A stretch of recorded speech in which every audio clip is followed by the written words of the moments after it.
राजनीतिक लोगों की मजबूरियां हो सकती हैं, लेकिन सामाजिक संगठनों की मजबूरी क्या है? सच बोलो, कायरता की निशानी मत दिखाओ, इस समाज को कायर और नपुंसक मत बनाओ।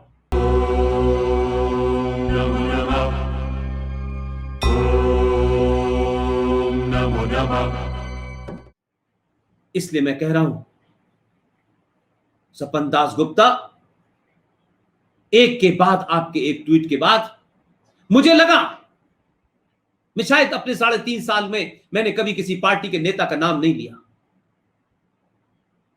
मैंने कभी किसी पार्टी को इंडिविजुअल किसी चीज में शाबाशी नहीं दी। मैंने अगर किसी ने सत्ता में बैठने के बाद राष्ट्र को बचाने का कोई काम किया हो तो मैंने उसकी तारीफ की। किसने सड़कें कितनी बनाई, कितने हवाई जहाज उड़ाए, कितनी जीएसटी आई, कितनी, मैं इस पे बोलते ही नहीं, क्योंकि इस पे बोलने के लिए करोड़ों लोग हैं। उनके जितने ट्वीट हुए हैं, मैं और मेरी टीम आपको मुबारकबाद देती है।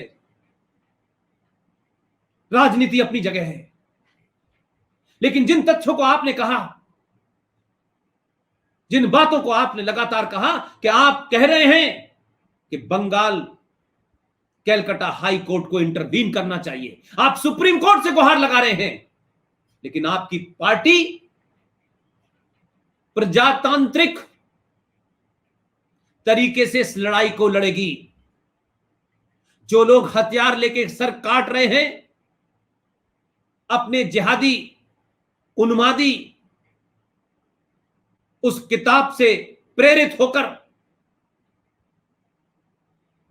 पूरे इलाके में दंगा फैलाकर, लूटकर, भोली भाली बच्चियों और औरतों का रेप करके, उन्हें मोलेस्ट करके आप उनसे लड़ाई लड़ेंगे प्रजातांत्रिक तरीके से? मजाक करते हैं आप।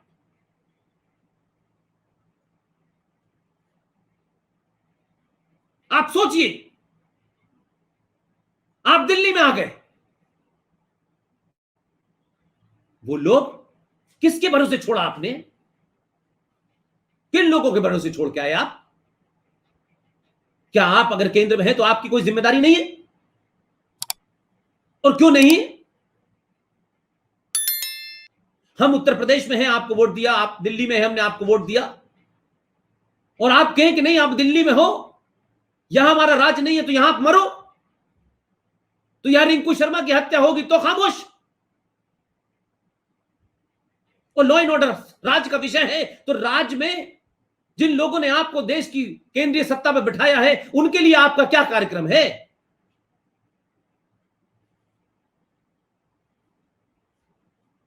क्यों यकीन करें आपकी बात पे?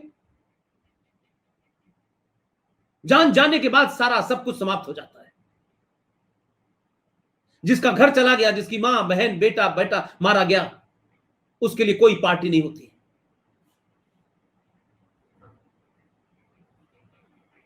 24 घंटे से ऊपर हो चुके हैं। बहुत सारी मुझे अंदरूनी बातें पता हैं। बंगाल जाकर ही सब कुछ पता होगा ऐसा नहीं होता। मैं उन बातों को बोलना नहीं चाहता क्योंकि वो मेरे बातचीत का कोई कभी दायरा नहीं रहा। आज भी हम इतने वर्षों के बाद भी सच बोलने से किससे घबराते हैं? अरे इस देश का आम नागरिक, जिनको सुबह से लेकर शाम तक ये जिहादी खुलेआम धमकियां देते हैं, भारतीय संविधान के तहत कहां लिखा हुआ है कि कोई ये अनाउंस करे कि मैं फला का गर्दन काट दूंगा? एक एमपी संसद में शपथ लेता है, वो ये भाषा बोलता है, एक गुस्ताख, रसूल की तौहीन करने वाले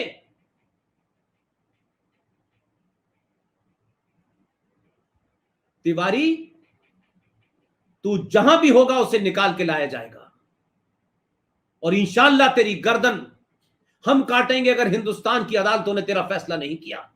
और उसके बारे में नहीं बोलते अब, कोई धारा नहीं लगती, सुप्रीम कोर्ट सो जाती है, सुओ मोटो कहां चला जाता है, पुलिस बॉडी बन जाती है, राजनीतिक दलों के मुंह में दही जम जाता है। एक मेंबर ऑफ पार्लियामेंट खड़े होकर बोलता है कमलेश तिवारी कि तूने जो गुस्ताखी की है इसकी सजा हम तुझे देंगे।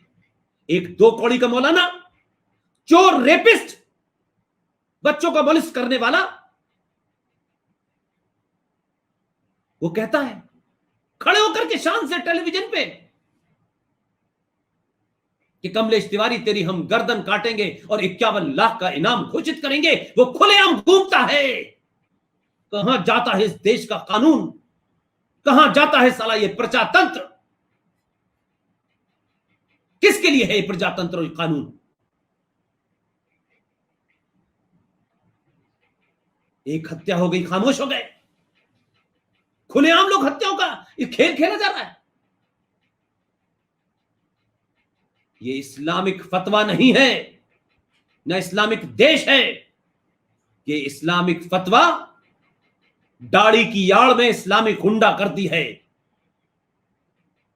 आप उस समाज को चुनौती देते हैं, उस समाज को चुनौती दिलवाने वाले लोगों के खिलाफ कार्रवाई नहीं करते।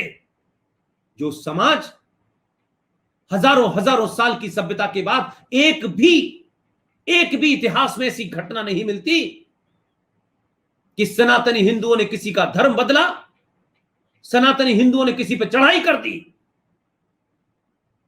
सनातनी हिंदू अपने इस आदर्श के कारण अपनी भारत भूमि को अफगानिस्तान, श्रीलंका, इंडोनेशिया से खोते खोते आज यहां तक आ गया, लेकिन उसने फिर भी हमला नहीं किया।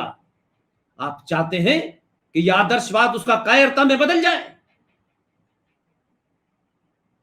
कब तक मेरठ, मलियाना, मुजफ्फरनगर, संभल, रामपुर, अलीगढ़, कब तक ये पाकिस्तान जो बनाने की ख्वाहिश थी जिना की भारत के पेट में, आप बनने देंगे इस प्रजातंत्र की आड़ में? धरना दे करके, शांति पाठ करके तो गांधी भी देश नहीं बचा पाए। गांधी ने भी 1921 में जिस थ्योरी का पालन किया, तुर्की की खिलाफत मूवमेंट का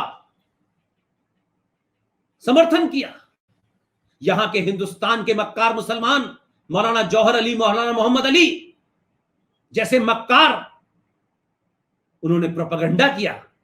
क्योंकि गांधी को भी दिल जीतने की बड़ी कोशिश थी कि हिंदुस्तान के मुसलमान अगर हम उनका खिलाफत में साथ देंगे तो भारत की आजादी की लड़ाई में। उसी दरमियान कांग्रेस में लाइन से मुसलमानों को अध्यक्ष बनाया गया।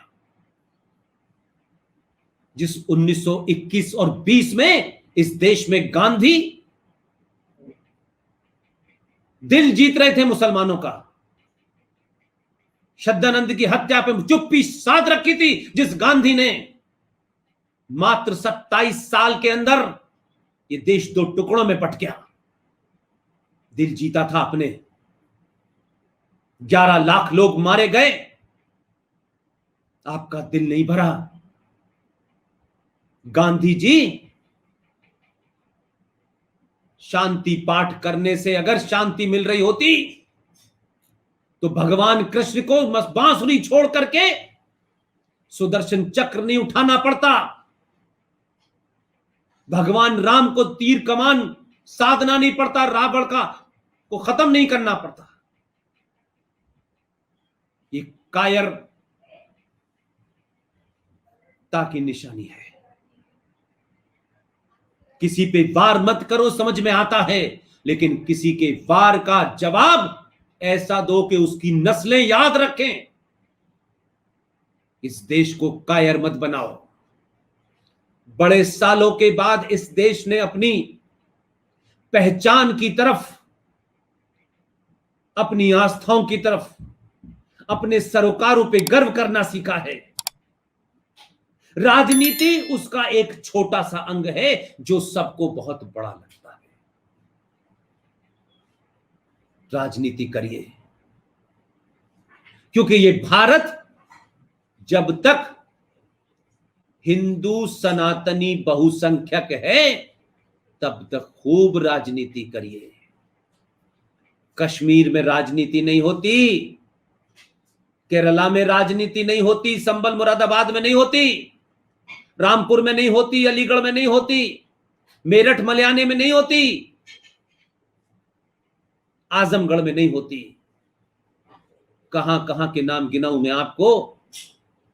आपके दौर में तो 70 सालों में इस देश के अंदर 500 से ज्यादा पाकिस्तान कश्मीर बन चुके हैं।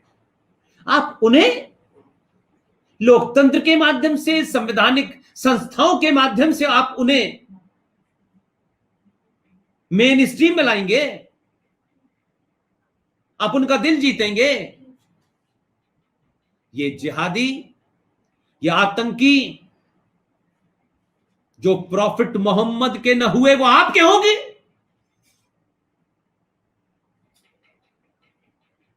जिन्होंने उनके दामाद की गर्दन काटी और पैरों से उनको रौंदा, उससे फुटबॉल खेली,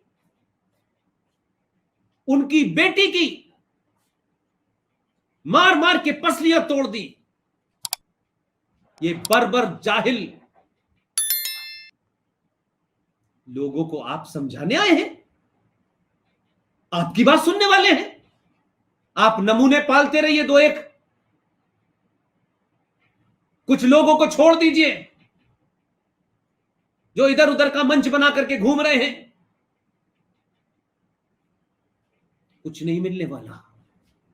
सत्ता में हैं आप, इसलिए कुछ लोगों को आजकल बहुत ज्ञान सूझ रहा है। जो लोग अपने कार्यकर्ता की हिफाजत केरला में नहीं कर पाए, वो ज्ञान दे रहे हैं।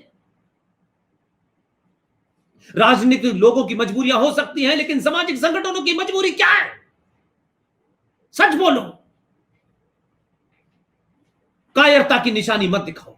इस समाज को कायर और नपुंसक मत बनाओ। पूरी दुनिया पागल हो गई है। America, Australia, Canada, Germany, France और कहां कहां से लोग क्या क्या लिख रहे हैं। कितने गुस्से में है देश।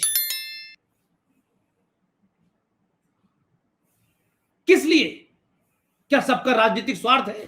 क्या सब कोई किसी पार्टी से जुड़े हुए? नहीं। पार्टियां सिर्फ सिंबल होती हैं। देश में गुस्सा है। इस देश में इतने लंबे समय के बाद एक किसी ने आपसे यह मांग नहीं की हमें ये दे दो, किसी ने नहीं की। कुछ लोगों की मांग हो सकती है हमें वक्फ प्रॉपर्टी एक्ट दो, हमारे 22 बच्चों को पढ़ाने के लिए माइनॉरिटी कमीशन दो। हमने आज तक मांग नहीं की भाई। ये बहुसंख्यक हिंदू समाज आज भी अपने निजी स्वार्थों के बारे में नहीं सोच रहा और आपसे कह रहा है कि बढ़ती बीमारी, एक हम दो हमारे 22 बेरोजगार, दंगाई, लूटपाट में सबसे आगे, वो दिल्ली में अंकित हो, वो हरियाणा में तोमर हो, रुक नहीं रहा है सिलसिला, क्योंकि वो जनसंख्या बढ़ाई इसीलिए जा रही है। आप उससे उम्मीद करते हैं मकान मिलने से और गैस देने से वो ठीक हो जाएंगे? उनको प्रॉफिट मोहम्मद नहीं ठीक कर पाए, आप करेंगे? आप हजारों साल की पुरानी एक सभ्यता, एक परंपरा के देश को धीरे धीरे, रिश्ते रिश्ते अपनी आंखों के सामने ये देश समाप्त होते हुए देख रहा है।